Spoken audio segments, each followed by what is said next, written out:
শহরকে সাজিয়ে তুলতে নিত্য নতুন ব্যবস্থা গ্রহণ করেছে পৌর নিগম, কিন্তু খামতি রয়েছে পার্কিং ব্যবস্থায়। ফলে বাড়তে শুরু করেছে যানজট। স্মার্ট সিটি আগরতলায় স্মার্ট পার্কিং ব্যবস্থা না থাকায় ক্ষোভ রয়েছে জনমনে। সময়ের সঙ্গে পাল্লা দিয়ে চলছে আধুনিকীকরণ, আর এই আধুনিকীকরণে মানুষও আজ আধুনিক হচ্ছে, কিন্তু স্মার্টও হচ্ছে মানুষ। আর যার প্রকৃত উদাহরণ হচ্ছে শহর আগরতলা। শহর আগরতলাকে আজ স্মার্ট সিটি বলে আখ্যায়িত করা হয়েছে, কিন্তু আদৌ কি স্মার্ট হতে পেরেছে সেইভাবে, নাকি সেখানেও রয়েছে খামতি? একেবারেই খামতি তো অবশ্যই রয়েছে। তারই একটা উদাহরণ আজ আমরা তুলে ধরবো আপনাদের সামনে। কেননা স্মার্ট সিটি আগরতলায় নেই স্মার্ট পার্কিং জোন, আর যার কারণে রীতিমতো যত্রতত্র পার্কিং করা হচ্ছে। এবং এরই ছবি কিছুটা আপনাদের সামনে তুলে ধরবো, যেখানে কলকাতা সহ বড় বড় যে শহরগুলি রয়েছে বা যে রাজ্যগুলি রয়েছে, মুম্বাইয়ে, সেখানেও কিন্তু আমরা ছবি দেখতে পাই যে স্মার্ট পার্কিং জোন। কিন্তু শহর আগরতলায় কি আদতে হয়েছে? কবে হবে তা নিয়ে কিন্তু সাধারণ নাগরিকদের মধ্যে প্রশ্ন রয়েছে। অবশ্যই সেই ছবিটা আপনাদের তুলে ধরবো। স্মার্ট সিটি কি সত্যি স্মার্ট? স্মার্ট সিটির সুবিধা অসুবিধা নিয়ে আগরতলা নাগরিকদের মধ্যে বহু প্রশ্ন এখনো রয়েছে। তার মধ্যে অন্যতম বড় প্রশ্ন আগরতলা শহরের পার্কিং ব্যবস্থা নিয়ে। যত্রতত্র দু চাকা, চার চাকা রাখা একাংশ নাগরিকদের একটা অভ্যাসে পরিণত হয়েছে, যার ফলে আগরতলা শহরের যানজটও চোখে পড়ার মতো। শুধু কি নাগরিকদেরই দোষ, না স্মার্ট সিটিতে নেই আধুনিক গাড়ি পার্কিং ব্যবস্থা? কবে হবে আধুনিক পার্কিং ব্যবস্থা? কলকাতা, বেঙ্গালুরু, ভারতের বহু শহরে লিফটের মাধ্যমে বহু তলের উপর ব্যবস্থা করা হয়, কিন্তু আগরতলার মতো স্মার্ট সিটিতে কি আদৌ দেখা যাবে গাড়ি পার্কিং এর উন্নত ছোঁয়া?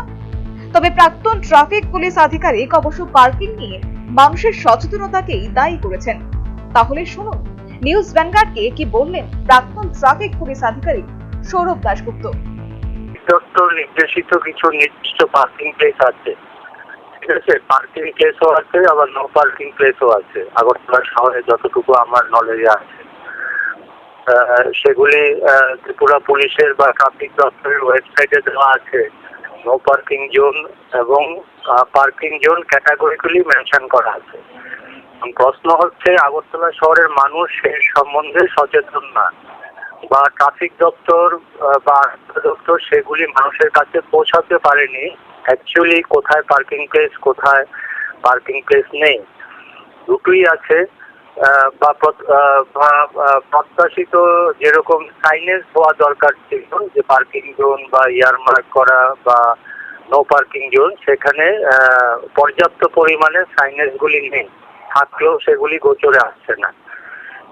এটা হচ্ছে এক নম্বর প্রবলেম, যার জন্য মানুষ ঠিক মতো যেহেতু জানা নেই কোন জায়গাটায় গাড়ি রাখতে পারবে বা রাখতে পারবে না, সেই জন্য যেখানে খুশি সেখানে গাড়ি পার্কিং হচ্ছে। তো আরেকটা বড় ব্যাপার হচ্ছে, যেগুলি পার্কিং জোন নির্দিষ্ট করা আছে সেগুলি এক ধরনের মানুষ, শহরের মানুষ, সেটা একদম সম্পূর্ণভাবে নিজের গ্যারেজ বানিয়ে ফেলেছে।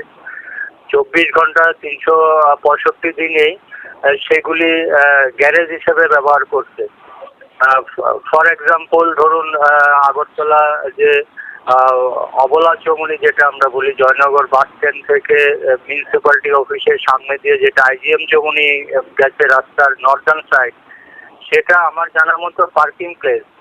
বাট পার্কিং প্লেসটা ব্যবহার হওয়া উচিত, মানে মানুষ প্রয়োজনে আসবে, অফিসে আসবে, এখানে অফিস চত্বর বা দোকানপাটে যাবে, ডাক্তারের কিছু চেম্বার আছে সেখানে যাবে, নির্দিষ্ট একটা টাইমের জন্য 1 ঘন্টা, 1.5 ঘন্টা, 2 ঘন্টা, 3 ঘন্টা অবধি রাখতে পারে। কিন্তু এটা একদম বাড়ির গ্যারেজ বানিয়ে ফেলবে, গাড়ি রাখার গ্যারেজ হয়ে যাবে, মানুষও সরাচ্ছে না, বা পুলিশ দপ্তর বা ট্রাফিক দপ্তর থেকে সেরকম চাপ নেই যারা গাড়ি রাখছে। এই ক্ষেত্রে যে এই যে মানুষ যে যত্রতত্র পার্কিং করছে, স্বাভাবিকভাবে আপনি যেটা বললেন যে মানুষ আজ বেশ কিছু ক্ষেত্রে জানেন না যে কোথায় পার্কিং জোন, তো তাদেরকে সচেতন করার জন্য ট্রাফিক পুলিশের পক্ষ থেকে কোনো ব্যবস্থা গ্রহণ করা হচ্ছে? কেননা স্বাভাবিকভাবে আমরা দেখছি যে অন্য মানে এভাবে যদি পার্কিং করা হয়, আগামী মানে ট্রাফিক পুলিশরাই তো তাদেরকে ফাইন করে। তো এই বিষয়টিকে নজরে রেখে কি আগামী দিনে কোনো ব্যবস্থা গ্রহণ করা হয়েছে বা হবে? সেটা তো দপ্তর বলতে পারবে। আমি দপ্তরে এক সময় কাজ করেছিলাম, এখন আমি রিটায়ার্ড পারসন। আমার নজর যেটা এসছে সেটা মানে অ্যাওয়ারনেস হিসেবে অঙ্গ হিসেবে মানুষকে জানানো উচিত কোথায় পার্কিং কোথায় না, এবং পর্যাপ্ত পরিমাণে সাইনেজ দেওয়া দরকার পার্কিং জোনে এবং নো পার্কিং জোনে, যেগুলি প্রথমে গাড়ি নিয়ে আসতে পরে এরকম ভাবে দেওয়া দরকার। আর যেটা দরকার আমাদের সচেতনতা, আমরা যারা রাস্তা ব্যবহার করি, যারা পার্কিং করি, যেটা আমি বললাম 24 ঘন্টায় যদি পার্কিং করে রাখে অর্থাৎ চালিয়ে ফেলে তাহলে তো হবে না, তাহলে তাদের মানে দরকার গাড়ি রাখার। আমরা রাজ্যগুলির ক্ষেত্রে যদি বলি, কলকাতা বা মুম্বাই সহ বেশ কিছু ক্ষেত্রে তো এমন স্মার্ট পার্কিং জোন রয়েছে। তো শহর আগরতলায় যেহেতু এভাবে দেখা যায়নি, তাহলে কি আগামী দিনে এই পার্কিং জোনটা বাড়ানোর দরকার বলে আপনি মনে করছেন? হ্যাঁ, পার্কিং জোন তো বাড়ানোর দরকার, কিন্তু কথা হচ্ছে কোথায় বাড়াবে। জায়গা যদি চায়, হ্যাঁ, আগরতলা শহরে যে পার্কিং জোনগুলি আছে সেগুলি রাস্তার মধ্যে বা রাস্তার সাইডে রাস্তার একটা অংশ অকুপাই করে সেখানে, যেরকম আমাদের মাল্টি লেভেল পার্কিং যেটা শুনেছি মোটর স্ট্যান্ডে হচ্ছে, সেটা হলে হয়তো ওই চত্বরে মোটর স্ট্যান্ড এরিয়া বা হরিগঙ্গা বসাক রোডের ওপর চাপ কমবে। সেরকম জোন তো নেই আমাদের, না, এখন অব্দি পরে ফেরি। তো যা পার্কিং জোন আছে রাস্তার সাইডে সেটা একটা বড় ব্যাপার আমাদের ছোট শহরে। আর বম্বে, কলকাতা বা দিল্লির সাথে আমাদের আগরতলা শহর মানে আমরা এখনো টাউন না, আগরতলা হচ্ছে টাউন সিটিরও মর্যাদা পাইনি, আমরা টাউনে আছি। তো ওই সমস্ত শহরে অনেক বড় এরিয়া আছে, রোড স্পেস বেশি আছে, রোডের সাইজ অফ রোডস অনেক বড়। আমাদের রোডগুলিও তো মানে আগের তৈরি করা রোড, আগের প্ল্যান মাফিক রোড, একটু কালভার্টের কিছু কিছু অঞ্চলে ড্রেনের ওপর কালভার্ট বানিয়ে সরকার চেষ্টা করছে পার্কিং জোন করার জন্য, করেছো, কিন্তু যেটা আমি বললাম পার্কিং জোনটা শুধু মানে একটা নির্দিষ্ট সময়ের জন্যই পার্কিং হওয়া হচ্ছে, সেটা গ্যারেজ বানালে তো আর কিছু নেই, মানে ইমপ্রুভমেন্টের সুযোগ নেই। সুযোগ কমে যাচ্ছে যেহেতু সমস্ত কিছুই হচ্ছে রাস্তার পাশে। বাড়ছে আগরতলা শহরের জনঘনত্ব, মাথা তুলে দাঁড়াচ্ছে বহুতর, পাল্লা দিয়ে বাড়ছে যানবাহন। তবে যানজট মুক্ত শহর করতে হলে আগরতলা কর্পোরেশনকে পার্কিং ব্যবস্থা সাজিয়ে তুলতেই হবে। কিছু ছবি তো আপনাদের দেখালাম, কিন্তু এই মুহূর্তে আমি কিন্তু দাঁড়িয়ে রয়েছি শহরের প্রাণকেন্দ্র কামান চৌমুহনীতে। সেখানেও কিন্তু যত্রতত্র পার্কিং লক্ষ্য করা যাচ্ছে। এই যে সময়টা সন্ধে ঠিক 6টা বেজে হয়তো বা 10 মিনিট, কিন্তু সেই জায়গায় দাঁড়িয়ে এখন যেহেতু অফিস টাইম, সেখানেই কিন্তু দেখা যাচ্ছে যে ভিড়ভাড়টা লেগে রয়েছে। কেননা যত্রতত্র পার্কিং।